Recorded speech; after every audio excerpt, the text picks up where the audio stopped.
Hi, Thank It's Dad here, and welcome to the first episode of Basic Training. In this video series, I will be breaking down some of the tough topics that make Universus so difficult to learn. Today, thanks to a question from the Brian stage in the Universus Discord, the subject of discussion is action cards, when to put them in your deck, how many you should use, and how to navigate around the ones your opponent has waiting for you. Without further ado, let's get into it. When building your deck, deciding if you need actions is one of the first hurdles newer deck builders face. First, why should you play actions? For the most part, actions are your best source of interaction off of your stage. With few exceptions, actions are the only way to impact the game from your hand, and this power is useful in many situations. Facing down a massive attack, Referee Jury can save you even if you don't have the foundations to check a block. Need the perfect card? Fierce Wings can find it for you. Looking to stop your opponent's offense? Showdown is always right by your side. The bottom line, there are strong actions out there, and, best of all, your opponent will not know for sure if they are in your hand, forcing careful play at the risk of an overwhelming blowout. Naturally, this begs the question, why shouldn't I play all the actions I can? So, to answer that question, we need to have a quick math lesson. The tool you see here is called a hypergeometric calculator, and you can use the link below to try one out for yourself. This tool is awesome for any sort of card game, really popular in Magic the Gathering for figuring out land totals in your deck, but pretty underutilized in Universus, even though it's such a relevant tool. So, already, I have entered the parameters that represent the average opening hand for a 6-hander using a 60-card deck and 40 foundations, and you can see this box on the left. The bottom number shows the probability of getting an opening hand with at least 3 foundations going first, which is about 91%. Not too bad, but the number above it shows the probability of drawing more than 3, which is not so nice at 68.6%. While the math is a little more than I want to show here, this means that after a mulligan, you have at least a 90% chance to find more than 3 foundations, which is very solid, very consistent, and something that you should look for as a deck builder. Now, if you look to the right, you can see what happens when you switch out 5 foundations for actions. Your probabilities decrease dramatically, leading to smaller build turns and more anemic starts to the game. This is the hidden cost of actions. While they are great later in the game, after you have established your stage, actions make your initial development much less consistent. One lesson to draw from this is that characters with smaller hand sizes cannot afford to play nearly as many actions as 7-handers. In this example, you can see Shigaraki 3 here, and for him it's easy to weave in a few copies of Barrier Shield, Showdown, and even Masterminding into an evil deck list. Since he's seeing 7 cards every turn, if you think about this math example here on the previous slide, the sample size goes from 6 to 7, which really is helpful in increasing your odds of having the consistent draws you need. So, on the opposite end of the spectrum, there's this newer character, Woman. And while Woman has the evil symbol, she really does not want to play these actions as often. With a sample size of only 5 in her hand, there's a good chance that you'll only be having 2 foundation builds if you run even just a few actions in your deck. So maybe running a singleton copy could be a reasonable choice if you want to make your opponent respect it in a best of 3. But by and large, 5-handers are best off sticking to foundations, making sure that they have consistent builds, and trying to avoid actions entirely. So, as you play more games or get more experience with a tool like the calculator, try to experiment and see what works for you. There's not going to be an objectively right answer to how many actions you should run. It is probability, so you can see objectively what your odds are in any given situation. Do you have foundations or have an action available? But how you navigate those risks and balance that trade-off is really more about you as a player and your preferences.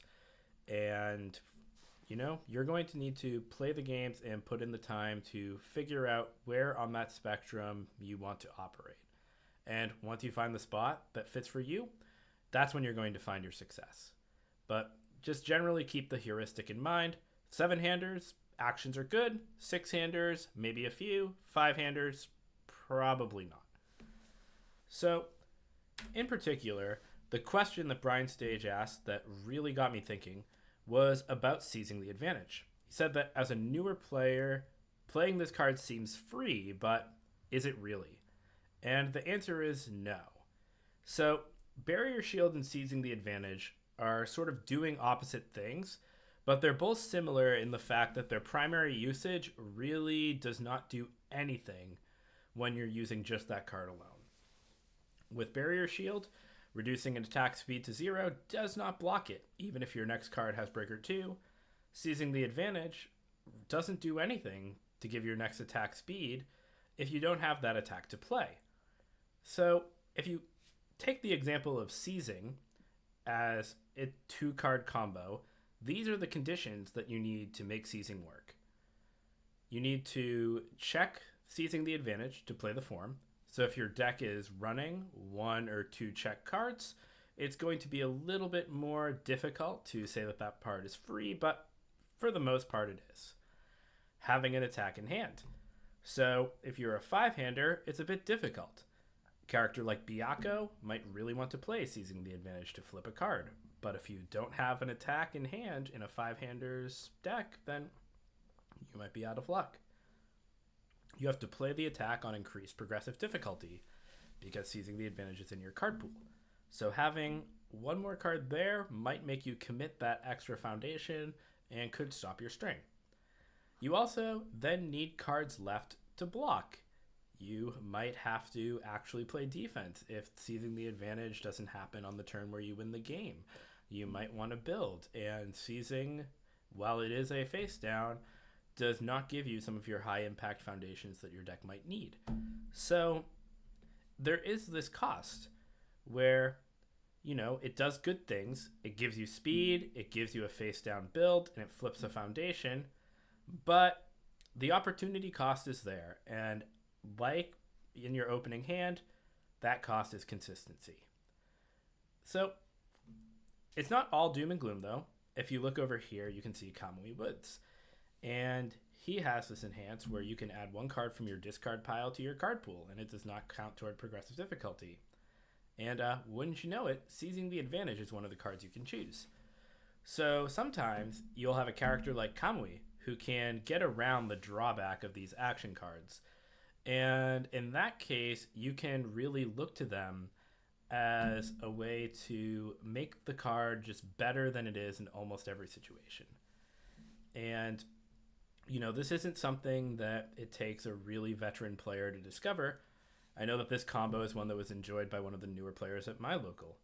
And it's really cool, if you like your character that you're playing and you want to get to know them better, to look through the card pool, look at the actions, and see if there are any that you can utilize in a way that will really be a bit novel and take advantage of your character's strengths. So, final thing, what if you just don't want to play actions at all? You look at all of this and say, this is hard, there's some math there, I don't like playing cards from my hand. What if I just don't play them? And while you can do that, you're still going to have to deal with the actions that your opponent is playing. So understanding how many actions should be in their deck and how they might want to use actions is going to be key to winning. So one piece of helpful advice is to count actions as you see them in your opponent's discard pile.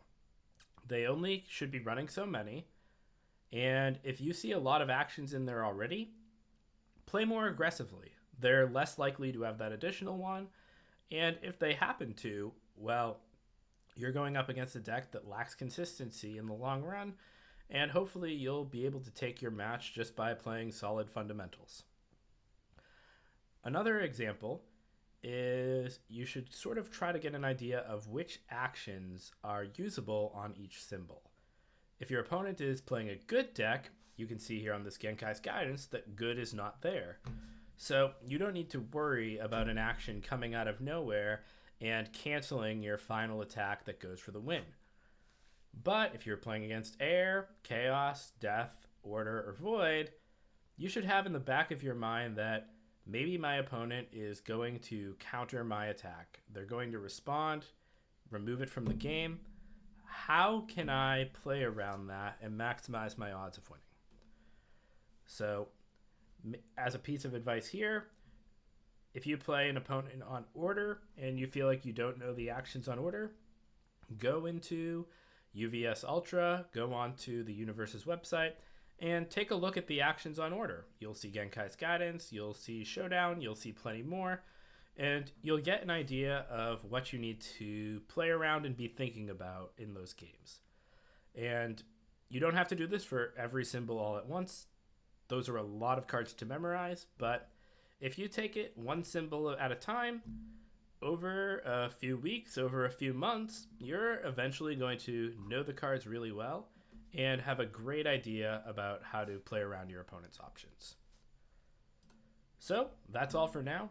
Thanks for watching, and I hope you find this video helpful. I'll be back next week with another topic, and if you have any thoughts, did I get it wrong? Is there something else that you want to see? Do you have any burning questions? Let me know in the comments. Thank you very much, and Denkus Dad with Amberflight Gaming. Peace.